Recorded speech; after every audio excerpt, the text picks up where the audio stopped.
Vlaganje v kriptovalute je čustveno vznemirljivo, a lahko tudi stresno.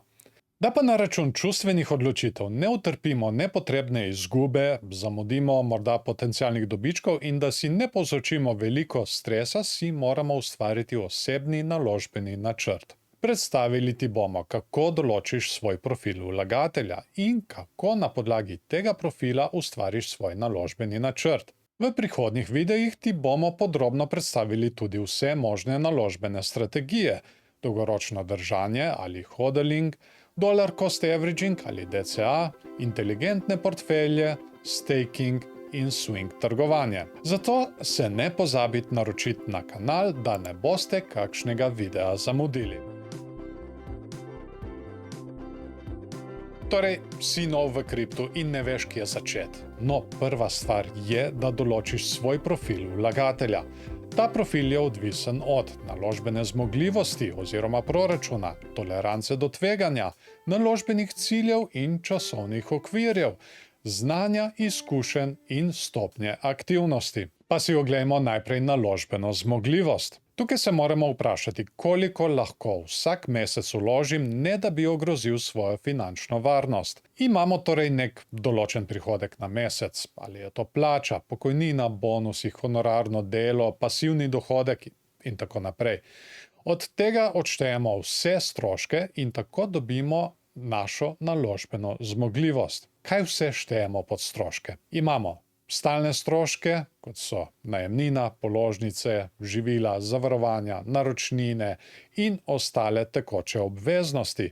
Potem imamo ostale stroške, kot so oblačila, hobiji, bencin in varčevanje. To so obstoječe naložbe in sklad za nujne primere. Tukaj moramo predvsem tudi upoštevati sklad za nujne primere. To so prihranki, ki pokrivajo 3 do 6 mesecev življenjskih stroškov, da se lahko spopademo s kakšnimi nepredvidenimi finančnimi izzivi, ne da bi morali predčasno prodati svoje naložbe. Ko odštejemo vse to od našega prihodka, dobimo naš znesek, ki ga lahko vlagamo.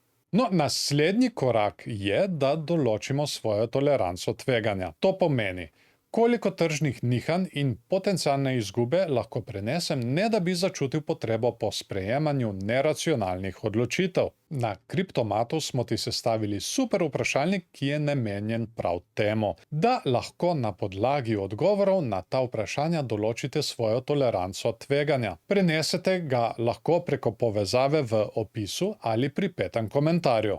Pa smo na delovnem zvezku na 5. strani, kjer vidite, da imamo vprašanja, na katera moramo odgovoriti, da lahko določimo svojo toleranco do tveganja. Prvo vprašanje: kako udobno bi vam bilo, če bi vaša naložba v enem dnevu padla iz 1000 na 800 evrov? A. Zelo neprijetno. B. Nekoliko neprijetno. C. Udobno. D. Zelo udobno. Jaz bom na to prvo vprašanje odgovoril z A. Naslednje vprašanje: kako bi reagirali, če bi vrednost vaše naložbe v enem dnevu padla iz 1000 na 800 evrov? A. Verjetno bi prodal, da preprečim nadaljne izgube. B. Skrbelo bi me, vendar bi obdržal svojo naložbo. C. Na to bi gledal kot na priložnost za nakup. D. Ostal bi ravnodušen, saj to sodi v moj dolgoročni načrt. No, na to vprašanje bom jaz odgovoril z B. Pa pojdimo še na naslednjo 6. stran. Kakšno stopnjo naložbene izgube v enem letu lahko prenesete brez večjega stresa? A. Manj kot 5%, želite čim bolj zaščititi svoj kapital. B. 5 do 10% v želji po večjih dobičkih lahko prenesete manjše izgube. C. 10 do 20% lahko prenesete zmerno stopnjo izgube v zameno za potencialne višje donose. D. Več kot 20%, pripravljeni ste namreč sprejeti večje izgube za možnost večjih dobičkov. No, tudi tukaj pri tretjem vprašanju bom jaz odgovoril z odgovorom A, torej manj kot 5%. In zdaj tukaj naprej lahko vidimo tabelo, kjer preko naših odgovorov na ta vprašanja lahko zdaj določimo svojo toleranco do tveganja. Če ste odgovarjali večinoma z A in B, imate nižjo toleranco do tveganja. Če ste z B in C, imate tam nekje zmerno toleranco do tveganja. Če ste s C in D, imate pa višjo toleranco do tveganja. Tretji korak, ki ga ne smemo izpustiti v tem procesu, je določanje svojih naložbenih ciljev in časovnega obzorja. Kakšni so naši naložbeni cilji? Kaj želimo s svojimi naložbami doseči? Si želiš dolgoročno rast ali morda kratkoročne dobičke? In smo nazaj na delovnem zvezku. To tabelo najdete na strani 7. In kaj bomo preko te tabele določali? Naš naložbeni cilj. Torej, tukaj bomo določili, kaj dejansko iščemo z našimi kriptonaložbami. Ali dolgoročno rast in kopičenje premoženja, ali kratkoročne dobičke za zadovoljitev določenega finančnega cilja. No in vidimo zdaj po tej tabeli, glede na odgovore iz prejšnjih vprašanj, če ste odgovarjali večinoma z A in B, imate dolgoročne cilje, torej stabilna rast z manj tveganja. Če ste večinoma odgovarjali z B in C, imate bolj srednjeročne cilje, tako rekoč stabilna rast s povprečnim tveganjem. Če pa ste odgovarjali s C in D, ste bolj kratkoročni in ste bolj usmerjeni proti visoki rasti z visokim tveganjem. No, jaz sem večinoma odgovarjal za in B, zato so zame bolj dolgoročni cilji, torej stabilna rast z manj tveganja. In četrti korak bi bil določitev aktivnosti. Kako aktiven si želiš biti? Zakaj potrebuješ čas pri vlaganju? Je to morda za poglobitev znanja o kriptovalutah in investiranju, analizo trgov in sledenju trendov? Tukaj tudi poznamo dva tipa vlagatelja, na katera se lahko ločujemo: aktivni in pasivni vlagatelj. Aktivni vlagatelj ima več znanja in izkušenj z vlaganjem. Pogosto analizira trge in svoj portfelj. Pasivni vlagatelj pa ima po drugi strani manj znanja in izkušenj, redko analizira trge in svoj portfelj. Tudi to lahko določite preko vprašalnika v dokumentu spodaj. In smo zdaj na 8. strani dokumenta, kjer bomo določali, kakšen vlagatelj smo: aktivni ali pasivni vlagatelj. Torej, če ste odgovarjali večinoma za in B, ste pasiven vlagatelj. Če ste odgovarjali z B in C, ste tam nekje srednje aktiven.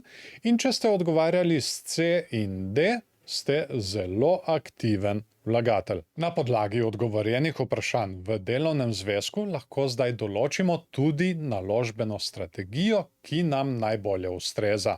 Nekaj si jih bomo tudi na kratko ogledali, bodo pa tudi podrobneje opisane v prihajajočih videih, zato se ne pozabite naročiti na kanal, da jih ne boste zamudili. Dolgoročno držanje ali hodling je v bistvu enkraten nakup kriptovalut, ki jih držimo več let. Recimo, danes kupim Bitcoin in ga prodam čez 10 let. Cilj je dolgoročno kopičenje premoženja. Ima prednosti, kot na primer možnost velikih donosov skozi čas, ko trg dozori, in pa minimalen čas potreben za analizo trga po začetni naložbi. Slabost te metode pa je, da zahteva veliko potrpežljivosti in ne izkoristimo kratkoročnih, srednjeročnih nihanj cen. Dollar cost averaging ali DCA pa predstavlja redno vlaganje fiksnega zneska denarja v kriptovaluto, ne glede na njeno ceno. Tudi pri tej metodi je cilj dolgoročno kopičenje premoženja ali zgraditi položaj na dolgi rok. Poglejmo si dva preprosta primera. Vsak ponedeljek recimo vložim 50 evrov v Bitcoin, ali pa vsak prvi dan v mesecu vložim 200 evrov v Ethereum. Prednosti te metode se predvsem kažejo v manjšem čustvenem stresu in nižjih tveganjih kot pri enkratnem vlaganju, kot tudi v tem, da se nakup lahko ob vsakem intervalu izvede samodejno. Sinonim za to metodo je vsekakor enostavnost, kar je tudi idealno za začetnike. Ima pa kljub temu slabo lastnost in to so nižji donosi med hitro rastočimi trgi. Inteligentni portfelji so kriptoindeksi, ki samodejno izberajo sredstva in jih redno uravnotežijo. Naj vam predstavim en primer.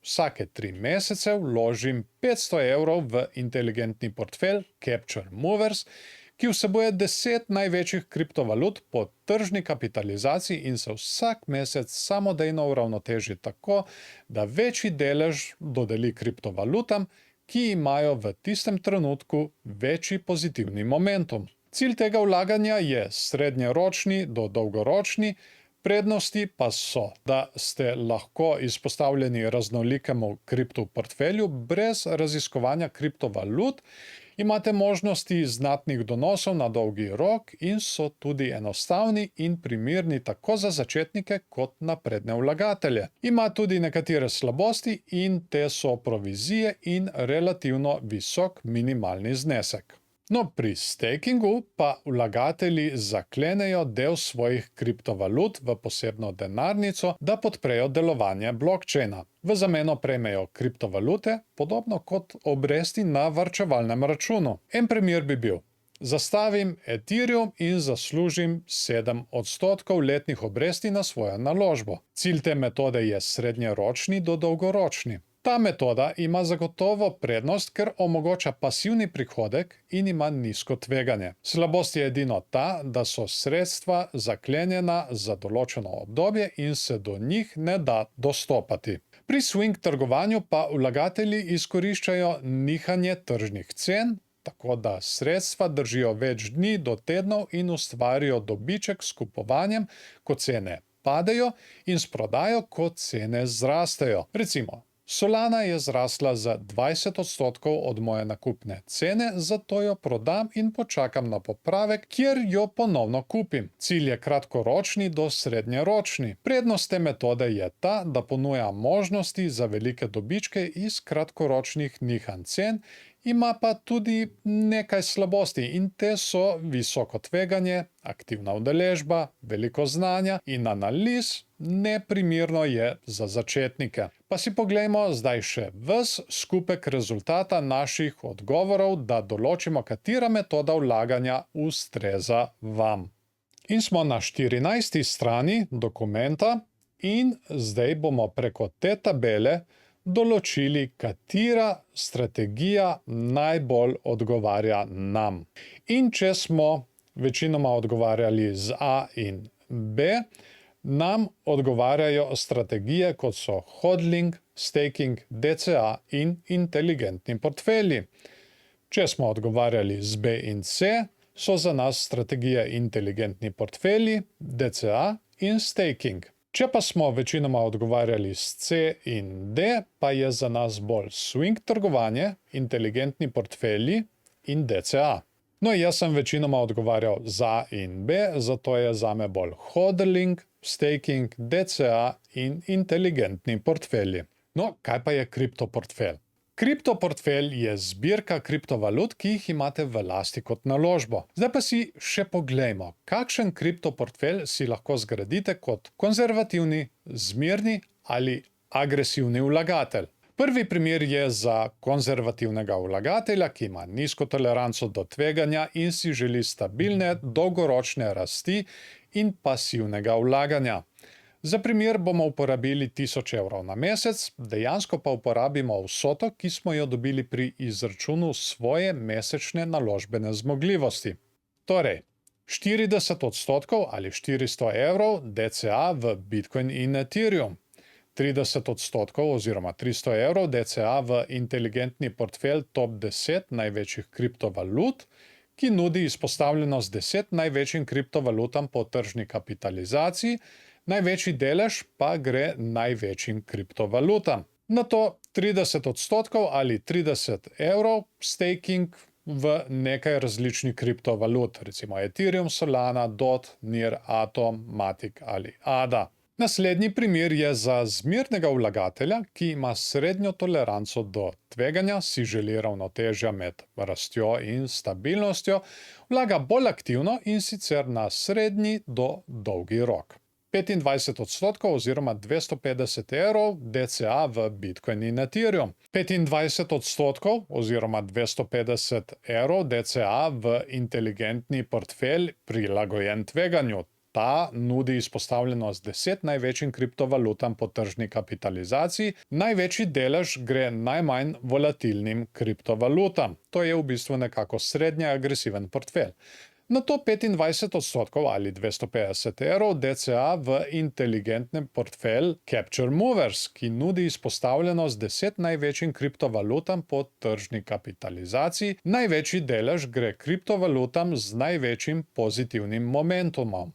In na to še 25% oziroma 250 evrov v staking v nekaj različnih kriptovalut, kot so Ethereum, Solana, DOT, NIR, Atom, Matic ali ADA. In še zadnji je primer za agresivnega vlagatelja, ki ima visoko toleranco do tveganja in si želi visokih donosov v krajšem časovnem obdobju, ima tudi veliko znanja in izkušenj in je zelo aktiven. 40% oziroma 400 evrov bi tako šlo v swing trgovanje, torej aktivno trgovanje glede na analize trga. 30% ali 300 evrov bi DCA-jali v inteligentni portfelj enako uravnotežene kriptovalute, ki nudi izpostavljenost 10 največjim kriptovalutam po tržni kapitalizaciji. Na to 30% ali 300 evrov bi DCA-jali v inteligentni portfelj Capture Movers Weekly, ki nudi izpostavljenost 10 največjim kriptovalutam po tržni kapitalizaciji, največji delež pa gre kriptovalutam z največjim pozitivnim momentumom in uravnoteži se tedensko. Če si zdaj ogledamo kompletno tabelo v delovnem zvezku, imamo zdaj izdelan kompletni investicijski načrt glede na naš tip vlagatelja. No, kljub temu, da smo vse to zdaj naredili, je treba še vedno prilagajati svoj načrt glede na spremembe v našem življenju in tržne trende, da svoje naložbe bolje optimiziramo. Kako to naredimo? Redno pregledujemo, kaj se je spremenilo pri nas samih. Je to morda finančni položaj, so morda finančni cilji ali toleranca do tveganja. Vsekakor pa je zelo pomembno, da ostanemo informirani, za kar je Kriptomat pravo mesto. Tako, to je zaključek videa, kjer upamo, da smo vam pomagali pri določanju svojega profila vlagatelja in pri izdelavi svojega investicijskega načrta. To je zelo pomemben prvi korak, preden se lotimo kakršnih koli naložb. Upamo, da smo vam odgovorili na večino vprašanj. Če pa ostaja še kakšno, ki je morda za vas pomembno, nam kar napišite spodaj pod komentarje in z veseljem bomo odgovorili nanj. Vsekakor bi vam predlagal, da se prijavite tudi na webinar, ki smo ga pripravili za vas. Tam še bolj natančno razkrivamo svet vlaganja v kriptovalute. In to prav za začetnike, tako da če ste morda začetnik, ne se pozabite prijaviti, povezavo najdete spodaj v opisu in pripetem komentarju. To je za vas popolnoma brezplačno. Poznaš morda še koga, ki je komaj začel z vlaganjem v kriptosvet? Deli ta video z njim, da mu bomo skupaj tako pomagali pri boljših naložbenih odločitvah. Zdaj pa vas še lepo pozdravljam, imejte se fajn in se vidimo v naslednjem videu.